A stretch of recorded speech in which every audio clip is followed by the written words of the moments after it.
Hey guys, Character97 again, this time with a review of the 1/100 scale Galbaldy Beta from the Zeta Gundam series. And before we go on, I have to say this is an old kit, all the way back from 85. And believe it or not, but it even says so on the inside of the feet. And because it's such an old kit, it of course also means that this is entirely 100% a glued together kit. But overall the gluing went pretty well. The only problem was getting these side skirts on, because the fronts are a piece, the sides are a piece, and then the back is a piece, and when we're gluing them together they also kind of slide together, so you're constantly wrestling, like this one has to be held on there, that one has to be held on there, and then when those are in place you have to put the back plate on there, and then it doesn't quite match up, so you kind of have to force that a little bit, and then you have to glue it again. And yeah, like I said, it's entirely glued together, so these pieces do not stay on there. You have to really glue them there, but if they're completely dry you might not be able to move them a little bit to the side, because yeah, they won't be able to slide into each other. So it was a little bit fiddly, but overall no big deal really. So gluing went pretty well. Also the seam lines are really good. You can see here a straight line, and there, that's also good. So overall that's a really good job. I mean, this is like the where the parts separate, some of the seam lines and some of the seam lines really don't match up. That was a lot worse with kits like Wing, G Gundam, Gundam X, and this kit, none of that. So really surprised. This was also of course especially bad with the original kits from the original Gundam from the 80s, but a really good improvement there. Now let's talk a bit about the colors. As you can see, I didn't paint anything on this kit, and the color separation is pretty nifty. You only have to do some touch-ups here and there. So for most of the suit we have kind of like a magenta fuchsia color, bit closer to magenta I would say. So it looks really cool. Then we have darkish brown for the body, the kneecaps here, and the feet. We have gray for the hands, also for the beam rifle, just here. And then there's a slightly lighter gray for these hoses here and the poly caps. One important thing to mention, even though this is an old glue together kit, there are poly caps for all of the joints with the exception of the fingers. So that's pretty modern, I'd say. So the parts where you still have to do a little bit of paint touch-ups, the waist here should be gray, the cockpit should be the same magenta color as here. The feet should be gray at the tips and at the backs, but other than that, on the mobile suit itself, not too much needed. Also, the entire shield unfortunately has to be green, and it's molded in magenta.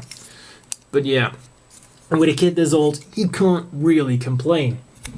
Then for stickers, we get some really nice water slide decals.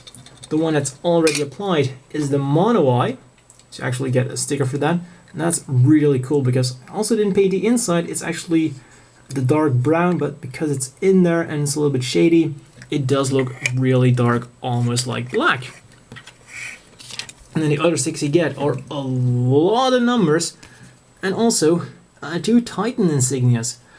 And I'm positive that at the time Zeta Gundam was released and at the time this kit was released, the Galbaldys were only fielded by the Federal Forces. Sure, they did joint operations with the Titans, such as the Bosnia did, but other than that, Galbaldy, Federation mobile suit. Also, Jared once piloted one, so I guess that's why they kind of decided, yeah, let's throw it in as a little extra. But of course, later on, Advanced Zeta came, and then Galbaldys were used. But once again, in very limited mass. I think only one of those Galbaldy high mobility types was used by the Titans test team. But yeah, anyways, so pretty much these are like a little extra thingy just for fun. But it's always nice to have them, even though maybe they would have been better off giving us some Federation symbols, or why not give us both. But enough about that, let's talk about the articulation, because it's an old kit, so how does it stack up? Well, head goes a little bit up and falls back down. Goes up and falls down.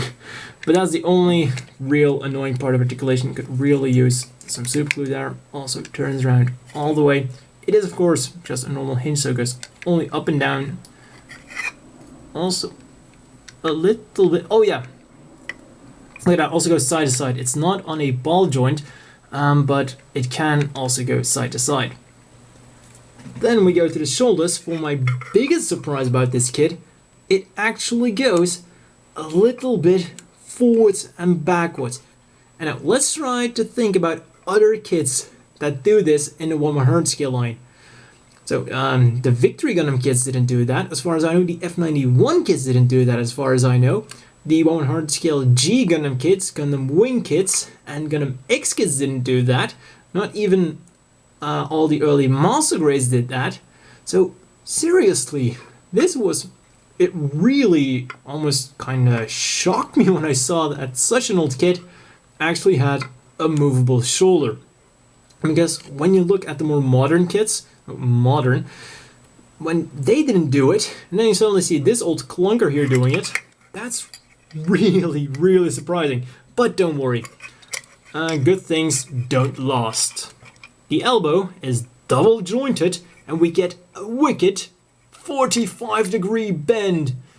Or I don't think that's even 45 degrees. Nah, that's more like a 30-degree bend. For a double joint, that's pretty pathetic. Even the 144 scale kits of the original Gundam had a 90-degree bend with a single joint. And this isn't some kind of special bulky arm, this is a standard arm, as standard as they get. Also, it turns around all the way, but yeah, this is pretty unforgivable. And yes, it is actually a double joint. And believe me, one here and then one somewhere in the arm. Then the hand is where things lighten up a little bit. Goes forwards and backwards. It's on a peg, not on a ball joint. It turns around. And then the fingers are individually jointed. The thumb not though. So it's kind of like the Gundam Wing, G Gundam, and Gundam X hands. But here all the fingers are individual. Unfortunately, you can't form a fist really, unless you... Yeah, no. I was going to try to force it, kind of get it back in there, but I guess you could try to do that while you're building it. And kind of jam that in there, and have him be able to form a fist. Also, the cool thing is, there is actually an iron rod in there, so they're definitely not going to break off. Then, no waist articulation whatsoever, just a solid piece. No waist armor movement either. Like I said, these are glued on, and they're glued on to stay. The legs do move forwards a little bit like that. A little bit like that. I think they might even move further backwards than forwards. And then they go out. Actually, a lot more out than forward. Quite nicely like this. And also a little bit side. Well, they also rotate a little bit. The knees are once again double jointed. That's all. That's what a double joint looks like in 85. But I'm going to give you the reason why the double joint works so bad, because one of the joints is all the way up here. Why the bloody fuck would you make a joint all the way up here? Who made that decision? Why not put it all the way down here? Then it would have been at least 90 degrees. No, all the way up here. Seriously, were they drunk? I mean, what the hell were they doing when they decided to do that? That's just extremely poor design decision. That's not because of some kind of limit at the time. That's just poor design. Putting a joint up here when you could have easily made it all the way down there. Seriously guys, what were you thinking? Result, a double joint. Whatever. That's just forgettable. The feet go a little bit forwards, a little bit backwards, little bit side to side, and also rotate. Actually quite a lot, but that's about it. So articulation is Well, depends on where you look, really. I mean, the shoulders are amazing, head is okay for the time, but our fantastic double joints are extremely depressing. Seriously, those are the worst double joints I've ever seen. New or old, doesn't matter. Now we're moving on to the accessories. Unfortunately, you don't really get quite a lot either. You get the beam rifle, which I've already shown. And this is where things get a little bit uncomfortable because, first of all, you have to kind of jam it in there. But then when you look at the hand, well, let's have a look here first. You can see that that's kind of thick. And when you look at the hand, there's no real separation in the fingers, which means that you have to force them to kind of get in there. So, and they could have done it like, once again, the Wing Gundam kits, the G Gundam kits, where the top finger, the trigger finger, is a little bit separate from the rest. But putting that aside, the Galbaldy is able to hold it quite well. Oh yeah, I also think I forgot to mention that, of course, the arms rotate around all the way. It's also a very sturdy joint. And is able to hold it quite well like this. Looks pretty good, sits pretty well. And if you try hard enough, thanks to these shoulders, he can actually support it. So that's really nifty. So even though it's a brick, he can do something as nice as that. So the articulation, while it is wildly limited, he can actually pull off some poses. And now let's get on to the final accessory. Yes, I said final, the shield. Turn around, you can see that this has a little extra part here, pegs in there, and there you go. It's a little bit wobbly, but that's because the polycap inside there is a little bit shaky. I guess you were also supposed to glue the polycap. Oh yeah, remember when I said that everything on this kit was glued together? Well, I was forgetting about the shield because this is actually clipped together, so you can still change the configuration of the shield. So kind of like the Nemo shield. So that is everything you get. It would have been nice to get a few beam sabers, because of course this kit, well, this mobile suit does have beam sabers. They are stored inside the shoulders. I wasn't expecting them to be able to pop out the shoulders, but I was at least expecting, you know, the beam saber sticks. Also wasn't expecting any clear beams. I was just expecting the solid beam saber. So it's really unfortunate that they decided not to include those.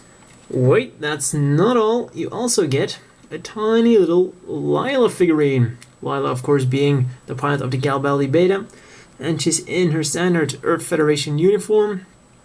It's a really nice little figure. Though I'm not exactly sure about the scale. You might think she's included with a 100 scale Galbaldy Beta, so she must be 100 scale too. Well, not quite. This is the 100 scale Mula Flaga. And as you can see, she is about, let's see, about her thigh. Yeah, about twice the size of Mula Flaga, so she's more like a 1/50th scale. But still, it's a nicely detailed figure. It's only a little bit extra plastic there that you have to scratch off. But overall, a really nice little figurine. And also really, really detailed for the time. And she also comes with a little base that you can glue her on. It's essentially just a slab of plastic. Then one final feature of the Galbaldy Beta is that it actually has a sort of opening cockpit. If you remove this here, yeah, it's a little bit dark inside, but yeah, that's about the angle. Yeah, I'm not really sure where they're going with this, because it does open up and there is like a little bit of detail in there. I guess that's supposed to be like a metal door that opens up to reveal the actual cockpit, and this is maybe like extra door, and then that's to go into the actual cockpit or something. I don't know. It's just, well, it's cool that they included this, but why then give us this underneath? It's not really aesthetically pleasing. So yeah, or why not do it like with the Gym Sniper, where it at least shows half an actual cockpit? But no, it's this. Or maybe it's done for people who like to modify stuff. As always, it's a funny little feature. Not really a lot of use to most people, but it's interesting nonetheless if you want to take advantage of that. And also, this is one of the few things that actually holds together without having to be glued. You can see it's not going to fall out. As always, the inevitable question is, do you want to buy this? Well, this old clunker definitely isn't the best out there, but it has 3 very important advantages. 1, the price. 1,000 yen for a standard sized 1/100 scale mobile suit. You can't really complain too much about that. It's a very fair price. And what you get isn't half bad. That leads us to point 2. If you want the Galbaldy Beta as a model kit, what else are you going to get? Currently, this is by far the best way to get the Galbaldy Beta as a model kit. The only other kits available are the old 144 scale kit. So yeah, if you want a Galbaldy kit, you go with this, or you go without. It's not like there's currently a modern kit out there. They might release one, who knows, but I doubt it's on Bandai's priority list. But this brings us to point 3. The proportions are pretty spot on, I would say, especially for such an old kit. The proportions don't really get any better than this. This is what the Galbaldy should look like. These proportions are pretty much, yeah, what they should be. If you look at the line art, this is what you get. Compare that to the Mark II, and you will be extremely surprised. No, seriously, look at the 100 scale Mark II from 85 and you will be massively surprised. It doesn't even look like the line art. Just look at those shoulders. But no, back to this kit, like I said. So as far as Zeta Gundam kits go, for proportions, spot on. It can pull off a few action poses, even though articulation is, yeah, we gotta call it like it is. Those shoulders alone aren't going to save it. Articulation is pretty shite. I don't have any of the other Zeta Gundam kits to compare it to, but when comparing it to my 144 scale original Gundam kits, those have better articulation than this. Ouch. So yeah, articulation, eek. But overall, the overall package, if you want a Galbaldy Beta, and even though you're not a fantastic modeler, this is still an acceptable kit to get. Not a lot of painting required, low price, and it looks pretty much like it should.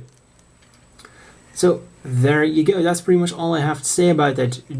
Be the judge for yourself. 1,000 yen, it's definitely not a lot. And finally, for some size comparisons, here is the Galbaldy Beta next to the Jim Kai, a standard size mobile suit, and as you can see, the Galbaldy Beta itself is also pretty standard size. It's slightly bigger because it kind of has like a pointy head, but it's almost the same as the Jim Kai. And finally, we'll put him next to the Marasai, which is also the mobile suit Jared switched to after he piloted the Galbaldy Beta. And you can definitely see that those two suits are really Zeon inspired. Of course, this one is almost identical to a Zeon suit, and this is very Zeon-esque. Which, of course, is perfect for an organization that's supposed to hunt down remnants of Zeon. Makes them feel welcome. Well, that's all for this review, and see you guys next time.